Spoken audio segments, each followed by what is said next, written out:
Hello friends, welcome back to Ammu's kitchen. ఈరోజు మనం జొన్న గటకని ఏ విధంగా తయారు చేసుకోవాలో ఈ వీడియోలో మీకు చూపిస్తాను. మనం ఈ జొన్న గటకని డయాబెటిక్ వాళ్ళకి కానీ, బరువు తగ్గాలనుకునే వాళ్ళకి కానీ చాలా మంచిదండి.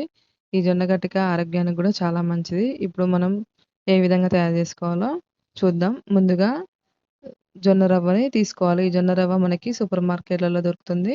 లేదంటే మనం ఇంట్లో కూడా ప్రిపేర్ చేసుకోవచ్చండి జొన్నలతో. జొన్నల్ని శుభ్రంగా కడిగి ఆరబెట్టుకొని మిక్సీలో గ్రైండ్ చేసుకోవచ్చు రవ్వలాగా. ఇప్పుడు ఒక కప్పు రవ్వ తీసుకొని కొంచెం నీళ్ళు పోసుకొని కలుపుకోవాలి. ఇప్పుడు ఒక హాఫ్ అన్ అవర్ వరకు ఈ జొన్న రవ్వని మనం నానబెట్టుకోవాలి. ఇలా నానబెట్టుకోవడం వల్ల మనకి త్వరగా ఉడికిపోతుందండి జొన్న రవ్వ. ఒక హాఫ్ అన్ అవర్ వరకు నానబెట్టుకొని పక్కన పెట్టేసుకుందాం. ఇప్పుడు స్టవ్ మీద ఒక గిన్నె పెట్టుకొని ఒక కప్పు రవ్వకి 3 కప్పుల వరకు నీళ్ళని పోసుకోవాలి. పోసుకొని ఈ విధంగా నీళ్ళని మరిగించుకోవాలి.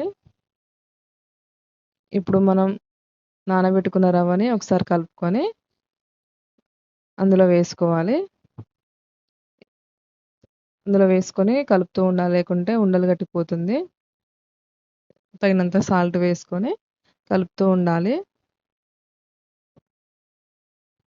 ఈ విధంగా మంట మీడియం ఫ్లేమ్‌లో ఉంచుకొని చిక్కబడేంత వరకు ఉడికించుకోవాలి. ఈ విధంగా మనం జొన్న గటకని ప్రిపేర్ చేసుకోవచ్చు. ఇప్పుడు ఈ జొన్న గటకలో మనం ఏ కర్రీతో అయినా తినొచ్చండి. నాన్ వెజ్ కర్రీతో అయినా తినొచ్చు. లేదంటే ఈ జొన్న గటకలో మనం మజ్జిగను కూడా వేసుకొని తినవచ్చు. మనం పెరుగుని గానీ, మజ్జిగను గానీ వేసుకొని తినొచ్చు. ఆరోగ్యానికి చాలా మంచిది. వెయిట్ లాస్ అవ్వాలనుకున్న డయాబెటిక్ వాళ్ళకి గానీ చాలా మంచిదండి జొన్న గటక. మీరు ఒకసారి ట్రై చేసి చూడండి. Thank you for the watching.